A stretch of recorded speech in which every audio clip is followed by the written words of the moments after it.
नमोस्तु नमोस्तु नमोस्तु नमो हरिहन्ताणं नमो सिद्धाणं नमो आयर्याणं नमो वज्रायाणं नमो लोये सव्यसाहूणं नमः समय साराय स्वानुभूत्या चकासते चित्स्वभावाय भावाय सर्वभावान्तरच्छिदेम् वन्दे तु सर्वसिद्धे ध्रुवमचलमणोवमं गतिं पत्ते उच्छामि समय पाहुणसुरकेवलीवणिदं निजस्वरूप को परमरस जामे भरो अपार वंदो परमानंदमय समय सारय विकाम श्री गिरनार शिखर विख्यात कोटि बहत्तर अरुषोषान शंभु प्रद्युम्न कुमार द्वे भाई अनिरुद्धादि नमोत सुपाय।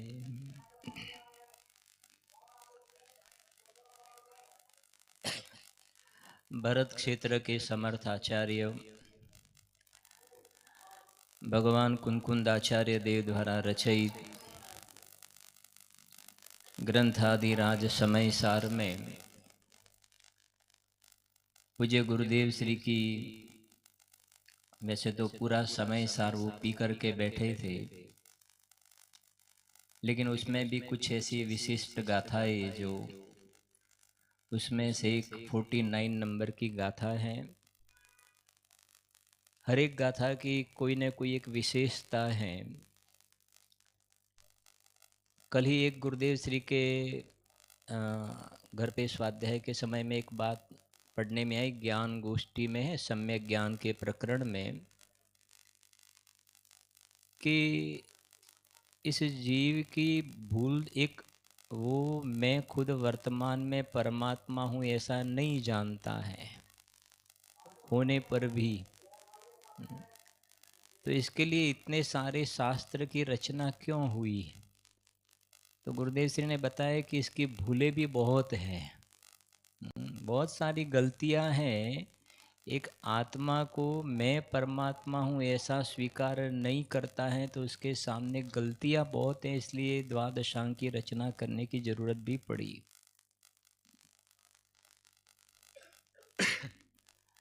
तो जैसे 2-3 गाथाओं का थोड़ा टच करते हैं।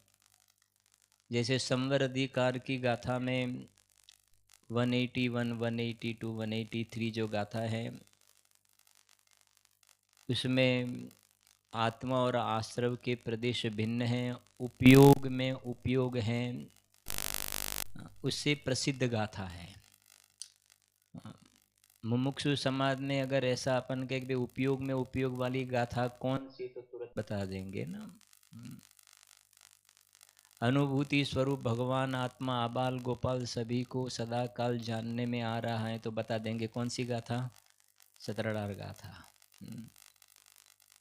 इसी प्रकार से एक 49 नंबर की जो 49 नंबर की गाथा है, इसकी और एक अधिक विशेषता ये है कि एक गाथा का स्थान कुंदकुंद आचार्य देव द्वारा रचित पांचों ही परमागम में, श्री समय सार, नियम सार, प्रवचन सार, पंचास्तिक और अष्टपाहुड़, पांचों ही परमागम में बिल्कुल यही के ही लाइन वाइज शब्द, बिल्कुल कोई आगे पीछे नहीं। पांचों ही परमागम में कुंदकुंद आचार्य देव द्वारा इस गाथा को स्थान प्राप्त हुआ है। इससे भी हमें सोचना चाहिए कि कुंदकुंद आचार्य देव के हृदय में इस गाथा की कितनी महिमा विशेष रही होगी। तो अपन थोड़ी चर्चा करेंगे तो आपको मालूम भी पड़ेगा। और मात्र 5 परमागम में कुंद आचार्य देव ने ये गाथा लिखी है ऐसा नहीं है, पंच परमागम में तो है ही। इसके अलावा धवला आदि ग्रंथों में भी, कुछ ग्रंथों में भी ये गाथा देखने में आती है। इसका मतलब ये गाथा का जो विषय वस्तु है बहुत ऊंचा विषय है। गाथा 49 की उत्थानिका है। पहले मैं उत्थानिका को पढ़ता हूँ। उत्थानिका माने जो गाथा के पहले जो 1-2 लाइन आती है, कोई जगह 3 लाइन भी हो सकती है, कोई जगह एक छोटी लाइन भी हो सकती है। माने गाथा में आगे क्या विषय चलने वाला है उसकी एक हाईलाइट बता रहे हैं। जिसे उत्थानिका कहते हैं, उपोदघात भी कई जगह कहते हैं।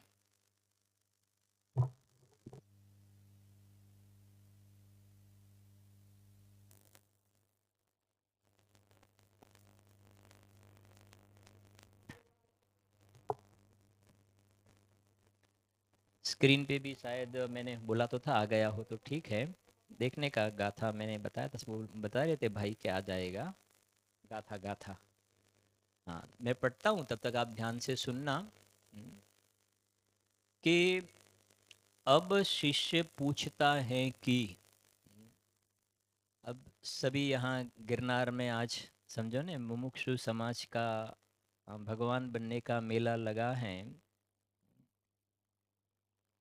तो हम दूर दूर से यहाँ आए हैं एक भगवान आत्मा की गायक की बात सुनने के लिए। तो ये पूरे दिन ये जो शुद्धात्मा की चर्चा चले, मैं इसके लिए कह रहा हूँ कि हम बहुत कुछ समझो, बिजनेस है, ऑफिस हो, कुछ छुट्टियाँ लेकर भी आए होंगे, कुछ तकलीफें ट्रेन वगैरह में बाहर से आने में, इतनी हम तकलीफ लेकर के आए हैं। तो हम जिसके लिए आए हैं ये जिनवाणी सुनने में हम बिल्कुल प्रमाद नहीं रखे, बिल्कुल ध्यान से एक एक बात को समझेंगे ना, तो हमें बहुत कुछ लाभ होगा, हमारी विशुद्धि बहुत बढ़ेगी। यहाँ उत्थानिका में एक बात कही है कि अब शिष्य पूछता है कि, मात्र अगर शिष्य ऐसा शब्द आता है ना तो भी अंदर में इतना, अंदर में हाँ बहुत सारी बातें ख्याल में आ जाती है। जैसे शिष्य सुनते ही तुरंत हमने सोगानी जी साहब की याद आ जाती है।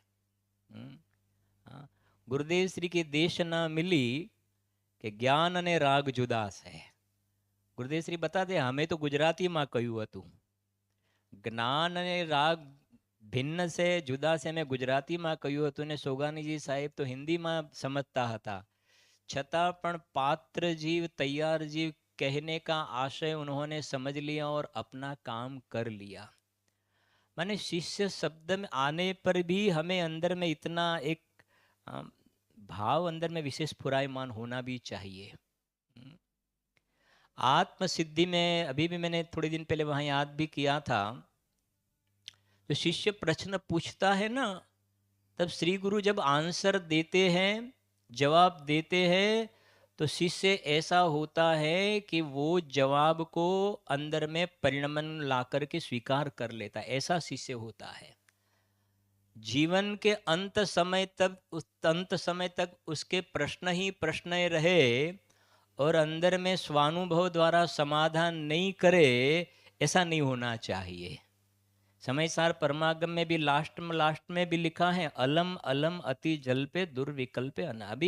अभी दूसरे विकल्पों से बस हो, अब अंदर स्वरूप में चर्या करो अभी।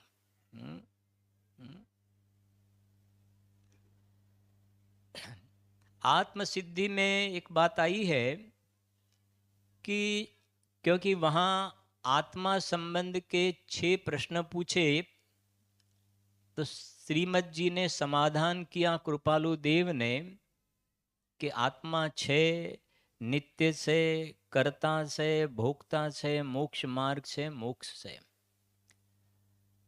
तो गुरु ने इतनी बात कह करके फिर गुरु अंदर में समाधि में स्वरूप में चले गए, ऐसा लिखा है वहां। निश्चय सर्वे ज्ञानिनो આવી અત્ર સમાય ધરી મૌનતા એમ કહી સહેજ સમાધિ માય. શું કહે છે? નિશ્ચય સર્વે ज्ञानीनो. महाविद्य क्षेत्र में 20 तीर्थंकर भगवान का समवसरण है ना. आप सिमंदर भगवान के दरबार में जाओ तो भी यही सुनने मिलेगा कि तू परमेश्वर स्वयं नक्की कर. युगमंदर भगवान के समवसरण में जाएंगे तो भी ये कह के हूँ परमात्मा छु एम नक्की कर. हाँ, बाहु तीर्थंकर भगवान, सुबाहु तीर्थंकर भगवान, सभी तीर्थंकर भगवान के समवसरण में आप जाओ. अगर समझो आपको विद्या प्राप्त हो गई और आप चले जाओ तो वहां समवसरण में यही बात सुनने को मिलेंगी, हूँ परमात्मा छु एम नक्की कर. उसका नाम निश्चय सर्वे ज्ञानीनो आवी अत्र समाय. अनंत ज्ञानियों का एक मत होता है. फिर धरी मौनताएम कही. बस इतना आंसर देके जवाब दे करके श्री गुरु मौन हो गए, स्वरूप में चले गए. धरी मौनताएम कही सहज समाधि माय. अंदर में चले गए निर्विकल्प स्वरूप में अपने. अब शिष्य कैसा? 38 गाथा वाला, समय सार की 38वीं गाथा वाला. हाँ, शिष्य माने शिष्य में भी कितना अंदर में अपना रस जरना चाहिए. शिष्य माने क्या होता है? हाँ हाँ. फिर वहां गाथा एक तुरंत आत्मसिद्धि में सदगुरु ना उपदेश थी आव्यू अपूर्व भान. क्या कहा? सदगुरु. देखो ये घटना भी देखो, नडियाद में अंबालाल भाई ऐसे फानस लेके, लालटेन लेके खड़े रहे और कृपालु देव ने आत्मसिद्धि के दोहे लिखे. उसमें आया ये सदगुरु ना उपदेश थी. निमित्त आ गया. निमित्त में सच्चे सदैव शास्त्र गुरु. सदगुरु ना उपदेश थी आव्यू अपूर्व भान. यहां अपूर्व भान हुआ तो सदगुरु पर उपचार आया. सदगुरु ना उपदेश थी आव्यू अपूर्व भान. अपूर्व भान माने आज तक मैं परमात्मा हूं ऐसा भान नहीं था. आज तक मैं परमात्मा हूं ऐसी मुझे अनुभूति नहीं थी. लेकिन श्री गुरु ने मुझे बताया कि तू परमात्मा है, मानो तो भी नहीं मानो तो भी. लेकिन मैंने श्री गुरु की बात को अंतर स्व सन्मुख करके दृष्टि में स्वीकार कर लिया और अपने अंदर में चैतन्य देव की दृष्टि कर ली. अब सुनना जरा ध्यान से. सदगुरु ना उपदेश थी आव्यू अपूर्व भान. भगवान महावीर स्वामी को देखो, शेर की पर्याय. आकाश में से 2 चारण दुधिर मुनिराज पधारे. अमित गति और अमित प्रभ तेज मुनिराज. शिष्य का थोड़ा ख्याल में आया. शेर शिष्य, हाँ, और मुनिराज धर्मोपदेश दे रहे हैं. और मुनिराज ने कहा कि तू तो अंदर में टंकोत्कीर्ण एक भगवान आत्मा चैतन्य देव है, तू शेर नहीं है और ये हिरण के मांस में से सुख नहीं मिलता है. तू अंदर में सुख से बना बनाया तत्व है. तो अंतर सन्मुख एक तरफ दृष्टि कर. और हमने विदेह क्षेत्र में भगवान की वाणी में सुनकर के आए हैं और तू तो आज से 10 के भव में बाद भरत क्षेत्र में अंतिम तीर्थंकर बनने वाला है. तू तो तीर्थंकर का जीव है, शिष्य. और उस शेर ने मुनिराज की दिव्य द्वेषना को अंतर सन्मुख दृष्टि करके स्वीकार कर लिया, समय सार पढ़ लिया. हाँ, भगवान के लघु नंदन बन गए और 10 भव में भगवान भी बन गए. हाँ हाँ, क्या कहते हैं? सदगुरु ना उपदेश थी आव्यू अपूर्व भान. निज पद निज माही लह्यूं. निज पद निज माही लह्यूं दूर थयु अज्ञान. अस्ति नास्ति दोनों आ गया। निज पद निज माही लह्यूं, दूर थयूं अज्ञान, मिथ्या तो अज्ञान चला गया, दूर चला गया। बहुत काफी बातें याद भी आ रही है, लेकिन अब उसमें नहीं जाएंगे। इतना थोड़ा शिष्य में से इतनी बात थोड़ी ख्याल में आई। देखो शिष्य मतलब क्वालिटी, क्वालिटी ऑफ शिष्य, शिष्य कैसा होना चाहिए, पात्रता। देखो हाँ। अब शिष्य पूछता है कि यह अध्यवसानादि भाव जीव नहीं है, तो वह एक टंकोत्कीर्ण परमार्थ स्वरूप जीव कैसा है? देखो प्रश्न क्या आया है ना। अब शिष्य पूछता है, उसका मतलब ये है कि आगे की गाथाओं में जो अध्यवसान आदि जीव की पर्याय में, जीव की पर्याय में जो शुभ अशुभ परिणाम होते हैं ना, सुबह दिन बोलते हैं दिन रात शुभाशुभ भाव में, दिन रात शुभाशुभ भाव में मेरा व्यापार, तो जहां शुभाशुभ व्यापार चलता है वो तू नहीं है, ये बताना है। यहां तो शुभाशुभ व्यापार जो चलता है वो तो आश्रव तत्व है, वो तू कहां है? वो तो सब व्यवहार के खाते में जाता है, तू परमार्थ जीव नहीं है। ऊपर सिद्धालय में अनंत सिद्ध भगवंत को देखे अपन, किसी की भी पर्याय में मोह राग द्वेष कहां देखने में आता है? तो आश्रव तो निकल जाने वाला तत्व है, देह भी निकल जाने वाला तत्व है। तो जो निकल जाने वाला तत्व है ना, वो वर्तमान में भी वो तेरे में नहीं है, तू उससे भिन्न है।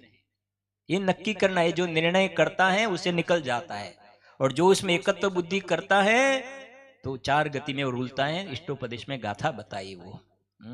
इसलिए पहले यह समझना है 49 गाथा को सभी परमागम में स्थान प्राप्त हुआ, इसका विषय वस्तु जो सब्जेक्ट है वो क्या बता रहे हैं यहाँ, कि ये जो अध्यवसान आदि जो परिणाम है, दया दान पूजा भक्ति के पाप के तो बराबर है, लेकिन दया दान पूजा भक्ति के यात्रा के परिणाम, विधान के परिणाम, दान देने के जो शुभ भाव है, ये शुभ भाव है वो आत्मा नहीं है, आत्मा नहीं है, उसमें चेतनता नहीं है, ज्ञायक तत्व उससे भिन्न है।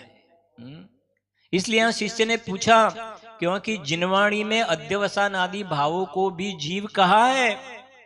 अध्यवसान आदि भावों, एक इंद्रिय जीव, दो इंद्रिय जीव, तीन इंद्रिय, ऐसा भी जीव कहा है। तत्वा सूत्र में बात आई ऐसी, पंचेंद्रिय जीव, तीन इंद्रिय जीव, दो इंद्रिय जीव, अशुभ अशुभ परिणाम, रागी जीव, क्रोधी जीव।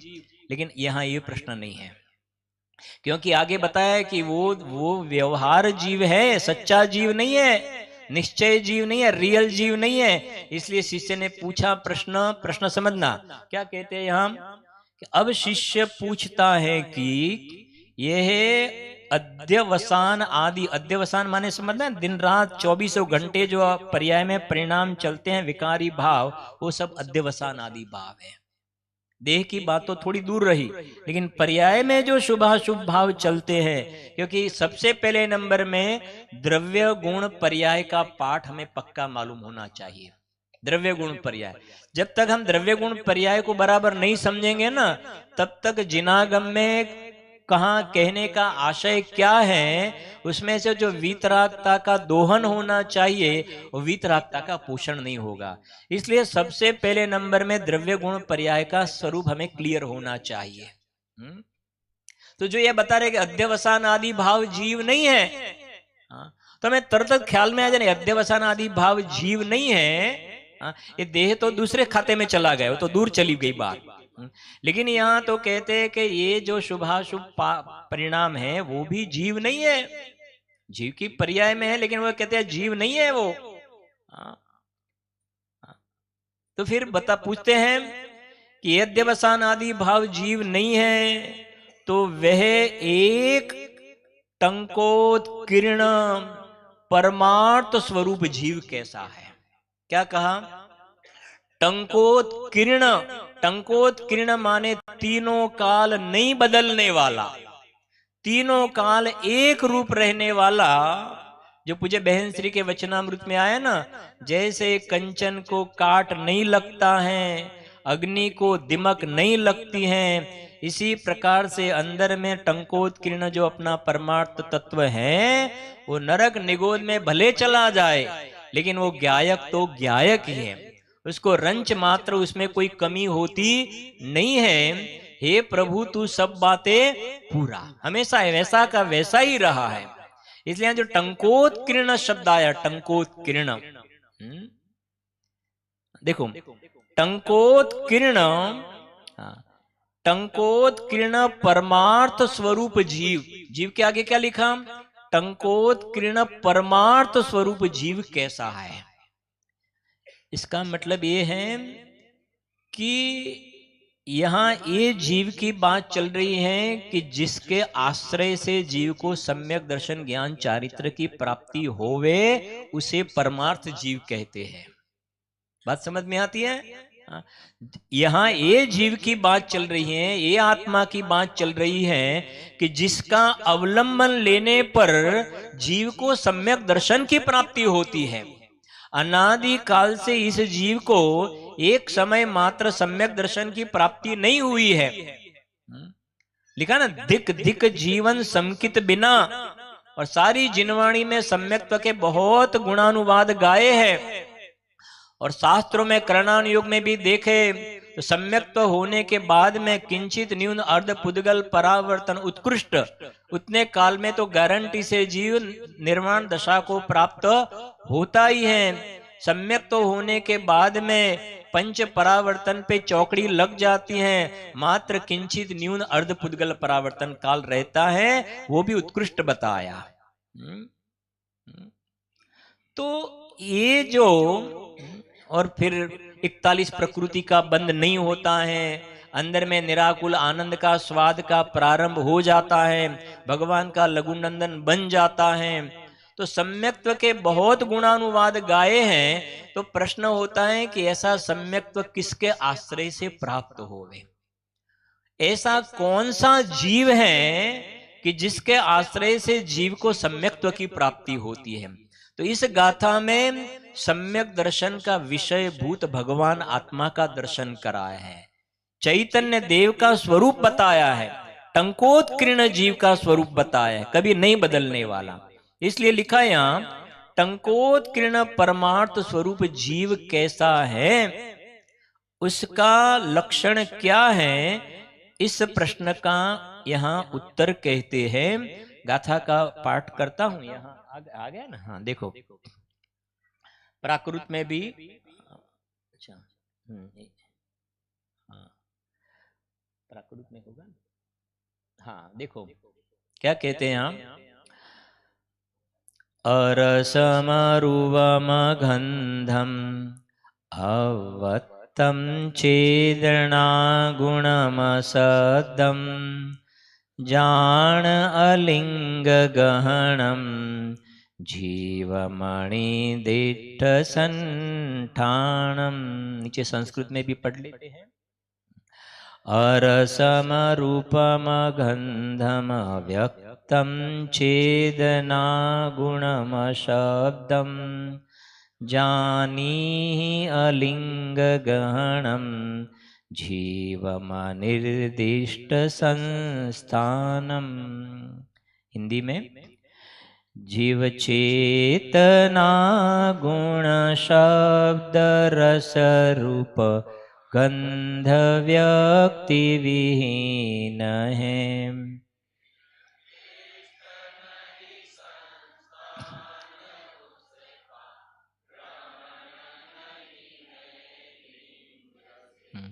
तो मूल में जो प्राकृत में गाथा आई ना, तो बताया ना कुंद आचार्य देव ने पांचों परमागम में इस गाथा का बात आई है। अब ये गाथा में जो विशेषण पहला ही लिखा है ना, अरसम, अरस से शुरू किया है, अरसम अरूपम अगंधम। प्रश्न था ना, बराबर याद रखना, ये प्रश्न का जवाब दिया जा रहा है। प्रश्न कौन सा था? हाँ, अध्यवसानादि भाव जीव नहीं है, तो वो परमार्थ जीव टंकोत्कीर्ण जीव का आप स्वरूप बताए। दूसरे शब्द में ऐसा भी कह सकते हैं, जीव से जीव का भेद ज्ञान। क्या कहा? ये अजीव से जीव तो बराबर है, लेकिन जीव से जीव का भेद ज्ञान। व्यवहार जीव से परमार्थ जीव का भेद ज्ञान। यहाँ परमार्थ जीव माने सम्यक दर्शन का विषय, जिसे गुरुदेव श्री का मांगलिक में अपन जो कहते ना, हूँ परमात्मा छु एम नक्की कर, मैं परमात्मा हूं ऐसा नक्की कर। तो वो परमात्मा का स्वरूप क्या है, उसको यहाँ अमृत चंद्र आचार्य देव टीका में उसको ज्यादा डिस्प्ले करके समझाते हैं परमात्मा का स्वरूप क्या है। और विशेष बात यह है कि जो अपन पढ़ते हैं फिर टीका में, पहला जो अरस वाला यहाँ जो बोल है अरस, तो कुंदकुंद आचार्य देव ने तो मात्र लिखा कि आत्मा अरस है, अरस है। अमृत चंद्र आचार्य देव ने ये अरस के 6 बोल लिखे टीका में। अरस, मैं अरस हूं, इसके लिए 6 बोल लिखे। अरूप के भी 6 बोल लिखे। और जो अव्यक्त है ना, अव्यक्त, अव्यक्त के 6 बोल लिखे। और अलिंग ग्रहण का 1 बोल लिखा, अलिंग ग्रहण का। और जब प्रवचन सार में पहुंचते हैं तो प्रवचन सार में ये जो 172 नंबर की गाथा है, प्रवचन सार में 1 से, उसमें अलिंग ग्रहण के कितने बोल आए हैं? अलिंग ग्रहण के 20 बोल आए हैं और इसका 1-1 बोल है। समझ में आई बात थोड़ी? माने जहां उस वक्त अमृतचंद्र आचार्य देव को इसकी टीका लगते हुए जो इसमें डेप्थ में गए अंदर में, अरस के संबंध में उनके भाव इस प्रकार के उछले, तो अरस के 6 बोल लिखे उन्होंने। वहां प्रवचन सार में जब अलिंग ग्रहण का बोल आया तो उन्होंने अलिंग ग्रहण के डेप्थ में इतने गए तो अलिंग ग्रहण के 20 बोल लिख दिए। तो अभी तो अपन इसकी थोड़ी चर्चा करते हैं। अरस संबंध में अमृतचंद्र आचार्य देव ने ये 6 बोल द्वारा मैं ये टंकोत्कीर्ण जीव कैसा हूं, इसका हमें ज्ञान कराया है, द्रव्य दृष्टि करने के लिए ज्ञान कराया है। देखो सोगानी साहिब का एक बहुत बढ़िया बोल है, हमेशा याद रखना है। ज्ञानो विषय, पहला गुजराती में बोल देता हूं, बाद में हिंदी में भी बोलूंगा। ज्ञानो विषय દ્રષ્ટિના વિષયને સાધવા પૂરતો લક્ષ્યમાં લેવો તે ઠીક છે, બાકી એનાથી એનું વધારે પ્રયોજન નથી। શું કહ્યું ભાઈ? ज्ञानનો વિષય तो बहुत है, गुणस्थान, मार्गणास्थान, जीवस्थान, स्वर्ग, नरक, हाँ 3 लोक का स्वरूप है, कर्म की प्रकृतियां है ना, हाँ 8, 148, उसमें बंद योग्य, उदय विच्छेदी, बंद विच्छेदी, बहुत सारा विस्तार है, उसका निषेध नहीं है। लेकिन वो सब जानने का प्रयोजन क्या? ज्ञान का विषय, ज्ञान का विषय दृष्टि के विषय को साधने के लिए है। ज्ञान नो विषय दृष्टि ना विषय ने साधवा पूरतो लक्ष्यમાં લેવો ઠીક છે, બાકી એનાથી એનું વધારે પ્રયોજન નથી। તું માત્ર જ્ઞાનના વિષયોની અંદર બધા ભેદને ભંગને જાણવામાં જ રોકાઈ જાય અને આયોજનમાં પ્રયોજન ભૂલી जाए। द्रव्य दृष्टि करवा माटे एक सिंपल में आपको बात कहता हूं, सभी को मालूम है, वीतरागता की क्या है? पूरी लाइन करो। वीत है ना, वीतरागता की पोषक ही जिनवाणी कहलाती है। ये गुरुदेव श्री ने सब सिद्ध किया है, मैं आपको उसके आधार से ही कह रहा हूं। 1 मिनट में आपको ख्याल भी आ जाएगा कि चारों अनुयोग का प्रयोजन द्रव्य दृष्टि करने का किस प्रकार से है। तो वीतरागता की पोषक ही जिनवाणी कहलाती है। ठीक है, अब मैं आपसे प्रश्न पूछता हूं, वितरागता द्रव्य है, गुण है कि पर्याय है? वितरागता द्रव्य है, गुण है कि पर्याय है? वितरागता की पोषक जिनवाणी, तो जिनवाणी का आश्रय लेके हमें हमारी पर्याय में क्या प्रकट करना है? वितरागता प्रकट करना है। तो वितरागता पर्याय है, ठीक है ना। अब वितरागता पर्याय है, तो वितरागता जो पर्याय है, तो वितराग दशा जो पर्याय में सम्यक दर्शन ज्ञान चारित्र कहो, वितरागता कहो, हाँ, तो वितरागता द्रव्य के आश्रय से आएगी कि शास्त्र के आश्रय से आएगी कि देव शास्त्र गुरु के आश्रय से आएगी? वितरागता किसके अवलंबन से प्रकट होगी? तो वितरागता तो अपना जो चैतन्य देव परमात्मा परमेश्वर स्वरूप है, जागतो जी उभो छे, ते क्या जाए? हाजरा हजूर है ना अपना, तो अपना अंदर में वितराग तत्व है, राग बिना का तत्व है, उसके आश्रय से पर्याय में वितरागता प्रकट होती है। कारण अनुविधायी कार्याणि, जैसे सिंपल अपन एक दृष्टांत लेवे तो बर्फ कूल होता है, बर्फ आइस ठंडा होता है, उसको अपन हाथ में लेंगे तो हमारा हाथ कैसा हो जाएगा? ठंडा हो जाएगा ना। हाथ क्यों हाथ ठंडा हो जाएगा? कि बर्फ कैसा है? ठंडा है। तो हमारी पर्याय में वीतरागता प्रकट कब होगी? कि हमारा द्रव्य स्वभाव तीनों काल वितराग है। वितराग, अब सिंपल बात है ना कि मैं परमात्मा हूं, तो परमात्मा वितरागी होते हैं कि रागी होते हैं? वितरागी होते हैं ना। मैं वर्तमान में सर्वज्ञ हूं कि नहीं? सर्वज्ञ भगवान जो ऊपर विराजमान है, सर्वज्ञ भगवान, उनको वो अल्पज्ञ हैं कि अल्पज्ञ हैं कि पूरे ज्ञान वाले हैं? केवल ज्ञानी है ना, अधूरे ज्ञान वाले नहीं। इसके लिए उनको परमात्मा कहते हैं। जब मैं भी परमात्मा हूं तो उसका मतलब मैं भी परमात्मा हूं, इसका मतलब मैं वर्तमान में वितराग हूं और मैं वर्तमान में सर्वज्ञ हूं। यह टंकोत्कीर्ण जीव की बात चल रही है। मुझे पर्याय में वितरागता सर्वज्ञता प्रकट करने वाली बात नहीं है। ये प्रकट करने वाली पर्याय की बात नहीं है। अव्यक्त के बोल में इसमें आया है 49 गाथा में, अव्यक्त के बोल में क्षणिक व्यक्ति मात्र अभावात, क्षणिक व्यक्ति मात्र अभावात, माने ये जो पर्याय जो क्षणिक होती है ना, क्षणिक पर्याय, उसका तो मेरे में अभाव है। निर्मल पर्याय भी क्यों न हो, मलिन की बात तो साइड में रह गई। देह तो बहुत दूर चला गया, स्त्री पुत्र कुटुंब परिवार तो और दूर चले गए। क्या कहते हैं? क्षणिक व्यक्ति, व्यक्ति माने क्षणिक, व्यक्त पर्याय, वो क्षणिक है ना, क्षणिक है, भले ने केवल ज्ञान की पर्याय क्यों ना हो। शुद्ध पर्याय है, हमें मालूम है शुद्ध पर्याय है, शुद्ध पर्याय है। लेकिन आपकी लाइफ कितनी शुद्ध पर्याय की लाइफ कितनी? एक समय की लाइफ है ना। मैं तो त्रिकाल शुद्ध हूं, मैं तो तीनों काल, टंकोत्कीर्ण शब्द है ना, टंकोत्कीर्ण। आजकल कुछ लोगों को ऐसा होता है ना, वो अपने देह पर वो क्या टैटू क्या बोलते हैं, क्या क्या क्या कराते हैं। हाँ हाँ, देखो अभी असंगनी पर्याय में जाने के लक्षण हैं। मैं तो कई दफे कहता हूं, वास्तव में देखे ना, थोड़ी गंभीरता से बात सोचना, हम सिद्ध क्षेत्र पे बैठे हैं। ये हमें संज्ञी पंचेंद्रिय पना मिला है ना, संज्ञी पंचेंद्रिय पना। हम इसके लिए कहते हैं कि सम्यक दर्शन प्राप्त करने के लिए मिनिमम क्वालिफिकेशन क्या चाहिए? संज्ञी पंचेंद्रिय पना हो, मिनिमम क्वालिफिकेशन सम्यक दर्शन प्राप्त करने के लिए संज्ञी पंचेंद्रिय पना होना चाहिए। इस पर्याय में तूने सम्यक दर्शन प्राप्त नहीं किया ना, स्वानुभूति नहीं की, ये अरस अरूप अगण टंकोत्कीर्ण जीव की पहचान नहीं की ना, तो हम तुझे संज्ञी पंचेंद्रिय कहने के लिए तैयार नहीं है। हम रेडी नहीं है संज्ञी पंचेंद्रिय कहने के लिए।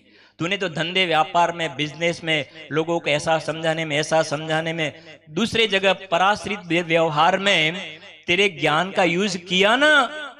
तो संज्ञी पंचेंद्रिय पना का तूने यूज अच्छा नहीं किया। संज्ञी पंचेंद्रिय पना का यूज तो तुझे स्वानुभूति करने के लिए करना था ना। अतीन्द्रिय संज्ञी पंचेंद्रिय पना भी निकाल जाए और तू केवल ज्ञान को प्राप्त कर निकल परमात्मा हो जाए, इसके लिए तुझे मिला था।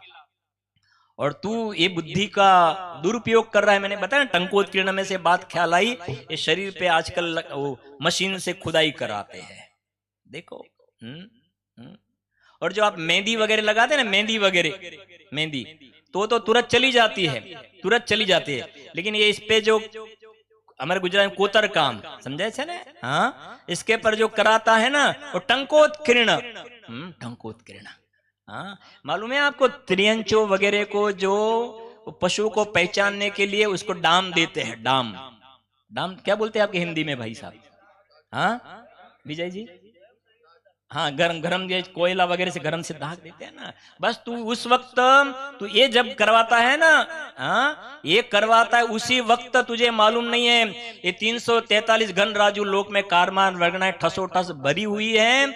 उस वक्त तेरे अंदर में कारमान वर्गणाएं आत्मा के साथ एक क्षेत्र आगे कैसी चुप जाती है, और भविष्य में तुझे ऐसे यहाँ नहीं तो नरक में डाम दिए जाएंगे तुझे।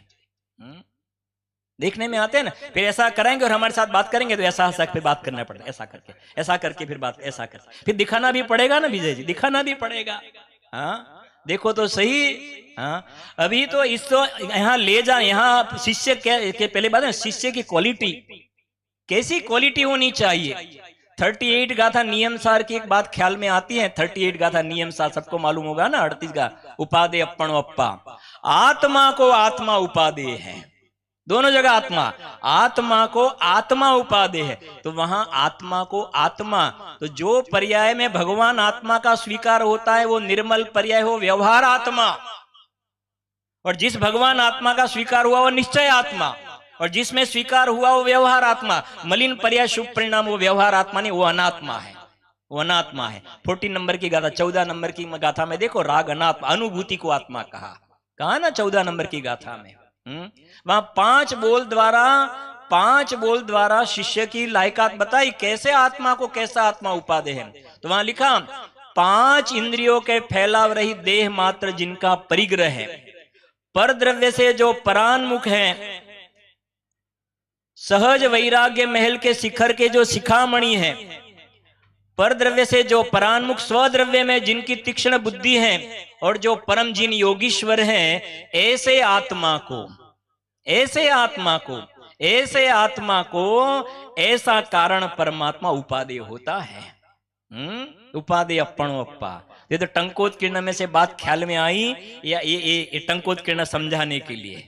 हाँ, लेकिन इसको तू टंकोत्कीर्ण करवाता है ना, शरीर पर खुदाई कराता है, लेकिन ये देह भी जल जाता है और ये तेरा टंकोत्कीर्ण भी जल जाता है।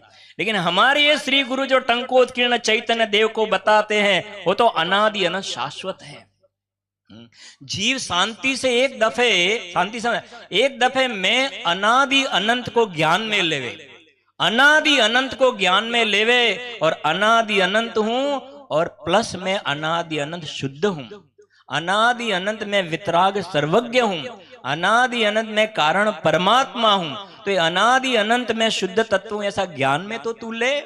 और एक क्षणिक पर्याय जो मिली टोडरमल जी साहब ने लिखा, प्राप्त पर्याय में जीव क्या हो गया है, तन्मय हो गया है।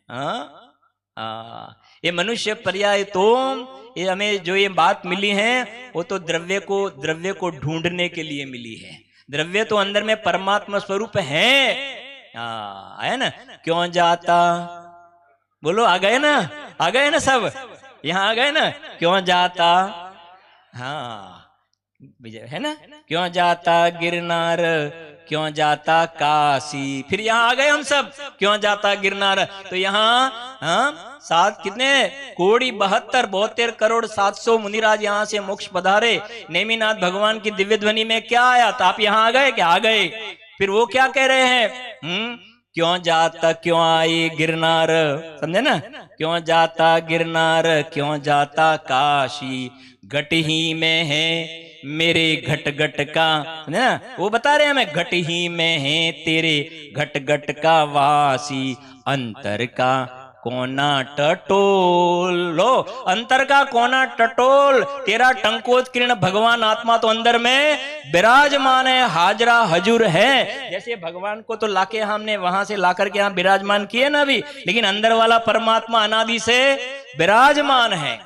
अंतर का कोना टटोल, अब किसको टटोलना पड़ेगा, अंतर का कोना किसका टटोलना पड़ेगा, ये कार्य किसको करना पड़ेगा, बस वहां ये जीव बैठ जाता है, ऐसा समझे ना। हाँ, सुनने के लिए सब तैयार, स्वाध्याय भी करते हैं, यात्रा भी करते हैं, दान भी देते हैं, लेकिन अंदर में अपना परमात्मा को जो ढूंढने की जो पुरुषार्थ वाली बात आती है, स्वभाव को खोजने की बात आती है, उपयोग को अंदर में ले जाने की बात आती है, तभी शिथिल हो जाता है। बस इसमें अनंत काल निकल गया है जी, ये स्टेज पे ही अटका हुआ है। 11 अंग 9 पूर्व का पार्टी हुआ, अनंत बार 9वीं ग्रेव्यक तक गया, तो समय सार भी पढ़ा, नियम सार, प्रवचन सार, बहुत कुछ किया ना। कृपाणु देव ने लिखा, यह साधन बार अनंत कियो तदपि हाथ हजू कछु न धर्यो, अब क्यों न विचारत है मन से कछु और रहा उन साधन से। कौन सा साधन बदला कि यहाँ 49 नंबर की गाथा में टंकोत्कीर्ण अपना जो ज्ञायक भाव बताया ना, उसकी ओर तूने दृष्टि नहीं की है। मात्र दृष्टि करना है, स्वीकार करना है तुझे, तू तो बना बनाया परमात्मा अंदर में है, अंतर का कोना मात्र टटोला। इसके लिए यहां लिखते हैं, सबसे पहले नंबर में समझना, अरस के बोल द्वारा अमृतचंद्र आचार्य देव ने 6 बोल द्वारा अरस की फाइल खोल करके बताए हैं कि तू रस बिना का तत्व है, रस बिना का तत्व। और गुरुदेव श्री ने एक अच्छी बात कही कि आचार्य देव ने सबसे पहले नंबर में अरस का बोल क्यों ले लिया? मैं एक लाइन पढ़ता हूं पहले टीका का, फिर बाद में इसकी भी चर्चा करते हैं। देखो टीका में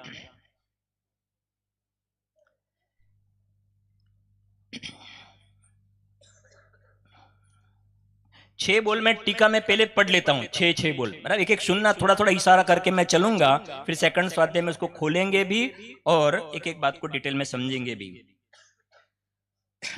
जीव निश्चय से, यहां आ जाए तो देखो थोड़ा स्क्रीन पे अच्छा रहेगा, क्योंकि अपनी गाथा आ गई तो आ ही जाएगा। कौन है भाई, देखना थोड़ा।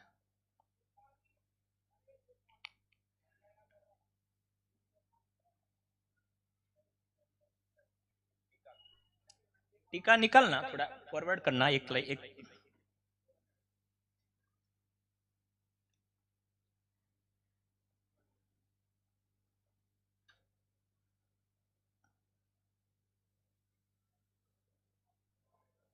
देखो तब तक सुनो। पहला बोल, जीव निश्चय से पुद्गल, आ गया ना? हाँ, थोड़ा ऊपर जाने का।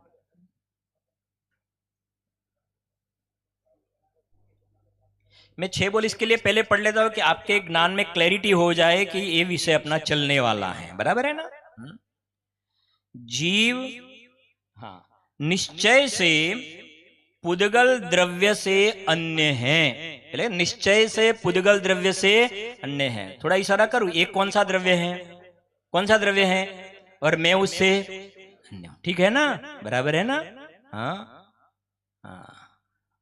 और पैसा कौन सा द्रव्य है? कौन सा? और मैं उससे भिन्न हूं। तन धन को साथी समझा, और यहां कह रहे, क्या कह रहे? निश्चय से रियल में, और तन और धन से मैं क्या हूं? भिन्न हूं। तन धन को साथी समझा था, पर ये भी छोड़ चले जाते। और आगे क्या बोलते हैं?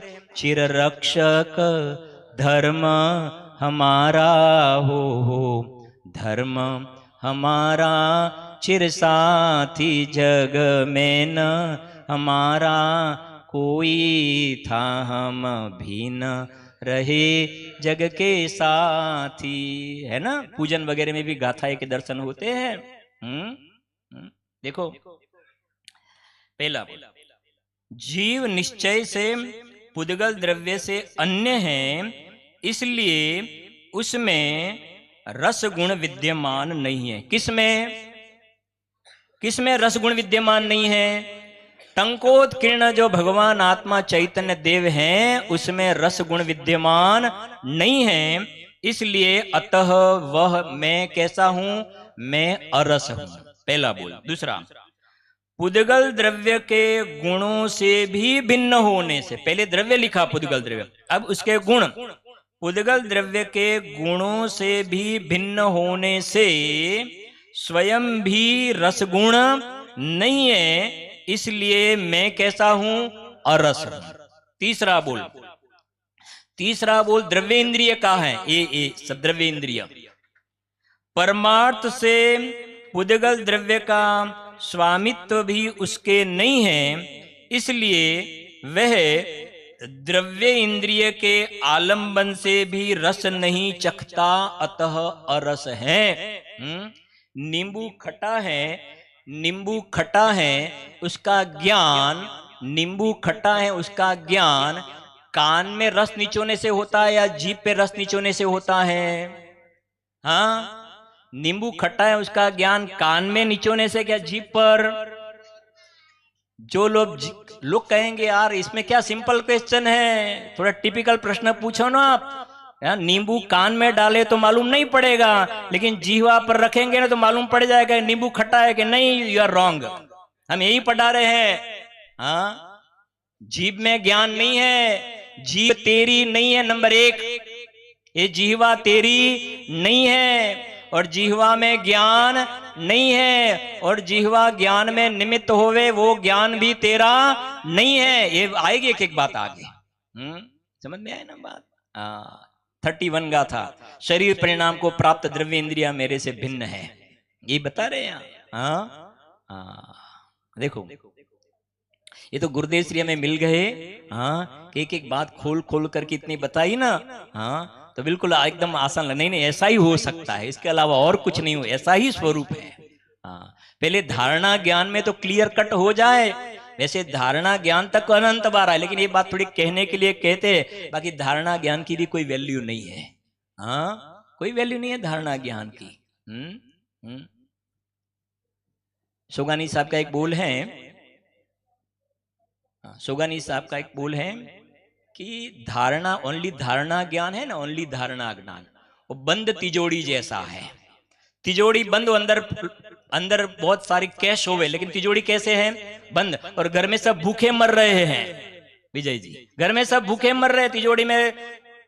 तो वो ऐसे धारणा ज्ञान, इसमें ऐसा लिखा है, इसमें वहां लिखा है, वो लिखा है, वो लिखा है, लेकिन अंदर में तू स्वानुभूति आत्मानुभूति नहीं करता है, तो ज्ञान बंद तिजोड़ी जैसा है। तू तो भूखा मर रहा है, अतीन्द्रिय आनंद के बिना का भूखा मर रहा है। और ज्ञानी धर्मात्मा की तिजोड़ी कैसी हो गई है? खुली हो गई है ना। शेर की पर्याय में मुनिराज की देश ना मिली ना, और शेर ने अंदर में चैतन्य की तिजोड़ी क्या कर दी? चैतन्य की तिजोड़ी खोल दी, खोल दी ना। सोगानी जी साहब ने सोनगढ़ में सुवर्णपुरी में समिति के रूम में स्वाध्याय करके अंदर में चिंतन मनन करके अपने चैतन्य का खजाना खोल दिया। इसके लिए हमें जिनवाणी माता मिली है। बाकी 2 बात कह के पूरा करता हूँ, टाइम मुझे बता देने का थोड़ा, 1-2 मिनट में पूरा कर दे। जैसे जो बारिश होती है ना, बारिश होती है तो एक जो अपना सीमेंट डामर का रोड भी होता है, रोड भी होता है, और बाजू में खेत खलियान भी होते हैं। तो बारिश तो दोनों जगह गिरती है ना भाई साहब, लेकिन गेहूं वगैरह अनाज कहाँ उगता है? जहाँ खेत होता है ना वहां उगता है। और जो रोड होता है सीमेंट कंक्रीट का, वहां क्यों नहीं उगती है? क्योंकि वहां बारिश तो गिरी, लेकिन वहां से क्या हो गया? अंदर नहीं गया, अंदर पेनिट्रेट नहीं हुआ, अंदर नहीं गया और साइड में निकल गया। और पास में जो खेत खलियान था वहां अंदर में गया, अंदर में गया, वहां उगता है फसल। बस समझ गए मेरा कहने का आशय? हाँ, ये बात सुनते हैं और सीधी बाईपास हो जाती है, तो समझ नाम सीमेंट कंक्रीट डांबर वाले जो रोड होते हैं ना, समझ गए ना, और अंदर में जाती है और अतीन्द्रिय आनंद की फसल सम्यक दर्शन ज्ञान चारित्रति होती है, तो अंदर में जाएगी तो रत्नत्रय की फसल होगी, होगी और होगी। और इसलिए हम जैन शासन में हम इसलिए उत्पन्न हुए हैं, मैंने पहले भी बताया, संगी पंचेंद्रिय पना हमारा जो हुआ है वो सम्यक की प्राप्ति के लिए हुआ है। रत्नत्रय की प्राप्ति नहीं हुई तो ये संगी पंचेंद्रिय मिला नहीं मिला बराबर है, उसकी कोई वैल्यू नहीं है। इस प्रकार से विशेष चर्चा बात नहीं करेंगे। हाँ।